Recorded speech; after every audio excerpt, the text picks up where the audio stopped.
Hi, everyone, and welcome back to Becoming Counsel. In this episode, I want to walk you through how to break down a contract law essay question, the type of question that you'll see in your 1L year. So let's get started with a fact pattern. So let's just say, for example, somebody is driving home on a road. Let's just say her name is Maya.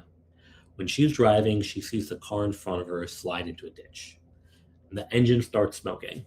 Now, Maya doesn't hesitate. She pulls over, she runs over, and she sees a driver trapped in the car. So she does what she can. She gets the door open. She pulls the driver out.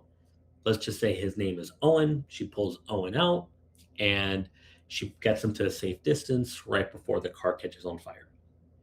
So while they're safely on the side of the road, Owen is, shooken up, but he's unhurt. And he's so grateful for Maya. He basically wants to thank her. And so while they're waiting for the police and the ambulance to get there, they start talking. And he asks Maya about herself. And she basically tells him that she's always been hoping to enroll in like a program. So let's just call it like a dental hygiene program in the spring. And she's not sure how she's going to cover tuition. So Owen basically says something to the degree of, thank you so much for what you did. If you're serious about this program, I want to help you kind of get there and fulfill your dreams.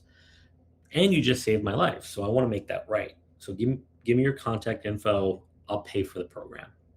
So Maya is grateful, right? So she gets his contact information. They communicate, and she's like, "Okay, I'll apply to this program tomorrow."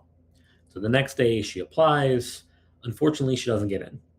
And instead of being, stopped there, she decides to apply to something else. Let's just say a plumbing program, and she gets in. Now, luckily, both programs are exactly the same price. Let's just say both are $5,000. So she reaches back out to Owen and she basically tells him, "Hey, I got into this plumbing program. It's the same amount of money. Just let me know how you can send it to me." Now, Owen has a change of heart, right? He doesn't want to send the money, so he refuses. So Maya wants to sue to recover that $5,000 so that she can go to this program. And so on the exam, you would be asked, what are the legal theories that Maya can use to recover, and what is her likelihood of success for each theory? So on a very high level, there's two theories that you should be able to identify very quickly. The first one is, was there a valid contract formed? And then the second one is, even without a valid contract, can Maya recover anyway? Maybe under another theory like promissory estoppel. So let's break down each question in the IRAC format. So IRAC is IRAC, so issue, rule, analysis, and conclusion. So let's first look at contract formation. So the issue there would be, did the exchange between Owen and Maya create an enforceable contract? So let's start with the rule she should examine. So whenever there's a contract law question, you should always ask, does common law or the UCC govern this? So common law is for services, the UCC is for essentially goods. And so looking at this fact pattern, there's no goods involved, so common law governs. Rule number 2 here is, to have a valid contract, you need mutual assent. So you got to have an offer and acceptance. You also need consideration, and you need an absence of any formation defenses. And then the third rule here would be, is the consideration a bargain for exchange with legal value? And now the doctrine you're going to have to know specifically is this concept of past consideration.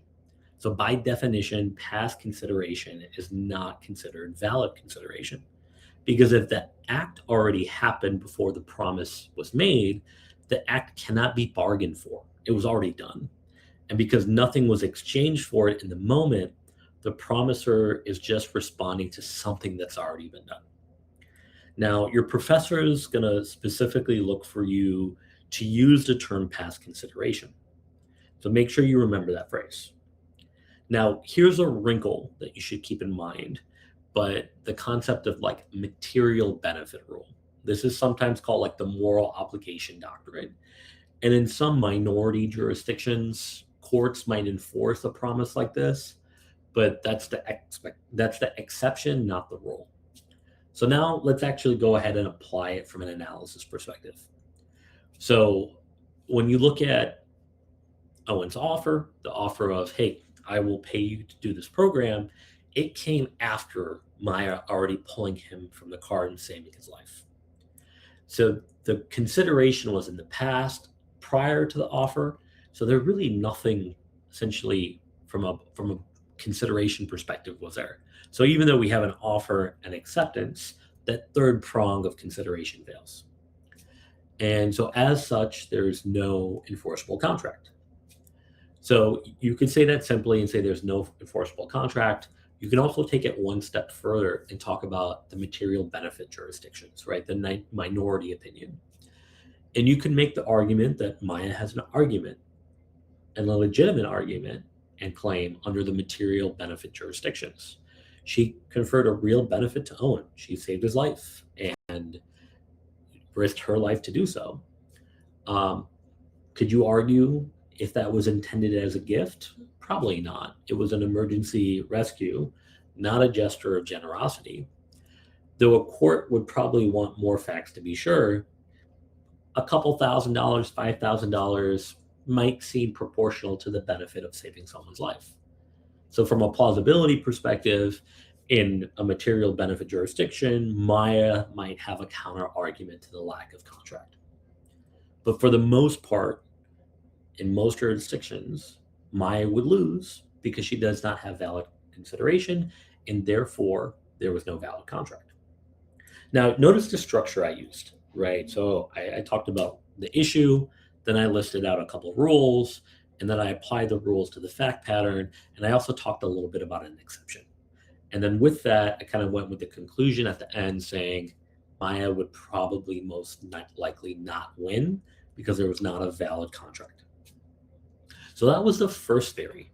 Now let's look at the second theory, right? So promissory estoppel. So going through the IRAC format, let's look at the issue first.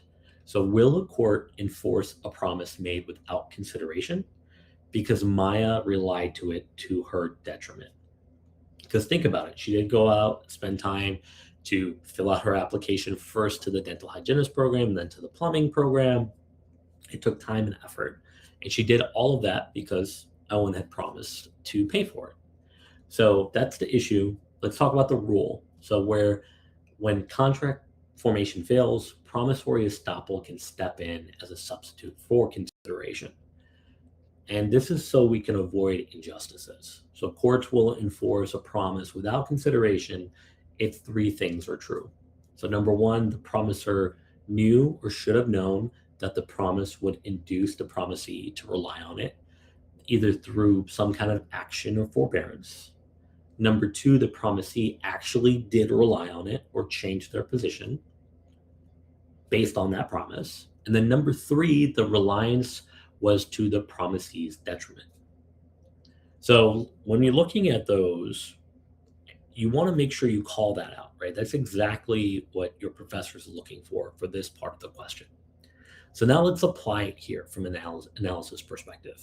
So Owen did make the promise, and logically, he knew that Maya would rely on it. She would have to go apply, and then she would essentially attend the program, even though she was unsure she could afford it without that promise. So the promisor knew reliance was likely. Number two, Maya relied on it, right? She told him that she would apply. She did apply, and she took the time to essentially move forward. Now, was the reliance to her detriment? Well, yes, right? So when the dental hygiene program rejected her, she pivoted, right? She applied to the medical program instead and got accepted, and now owes that program the $5,000 that she does not have, specifically because Owen reneged.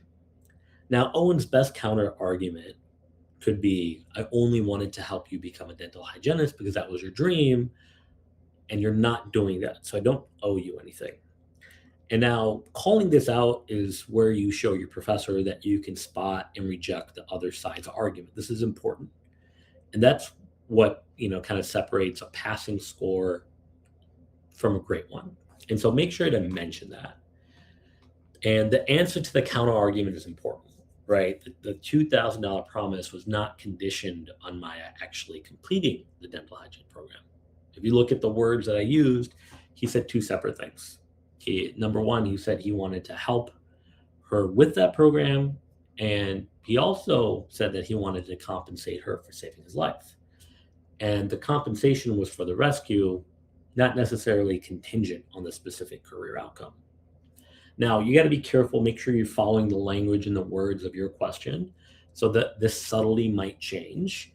But in this kind of fact pattern I provided, those were the things that I had mentioned. And so, from a conclusion perspective, there's a high chance that Maya would win on promissory estoppel.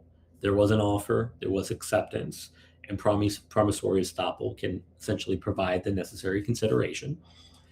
And if she wins on that, it's highly likely that the court will enforce the promise and let her recover the $5,000. So a couple things I just wanted to call out. Just know that promissory estoppel is kind of a higher value theory here. So just make sure to kind of keep that in mind. It's something that does pop up. Professors do like to talk about it. So just remember the three elements of promissory estoppel. So the promise, reliance, and then actual change of the position, and then like real detriment to that individual. Make sure you kind of have that listed out and you can just kind of check the box from that perspective. And then one thing I'll mention in terms of like the biggest thing that I struggled with when I was in law school isn't necessarily the failure of knowing the law. It's writing the rule too vague, right? And instead of just naming the doctrine. So you can't just say, well, this happened before the promise, so it doesn't count. Use the phrase past consideration, right? Try to use the right language when you're answering the question, because that's really going to help you differentiate. But yeah, with that, that's a wrap up for this first podcast going over the essay questions you'll see in law school. As we walk through all of this, it's all about breaking down the essay, right? Going rule by rule, element by element, using the IRAC format. I really hope that this has been helpful.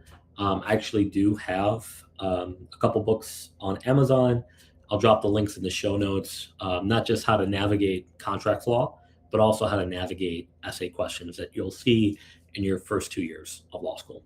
Thank you for taking the time to kind of hear me walk through this one. And hopefully in the next episode, I'll keep building on this with a similar format, but a different question. Thank you so much. Have a great day.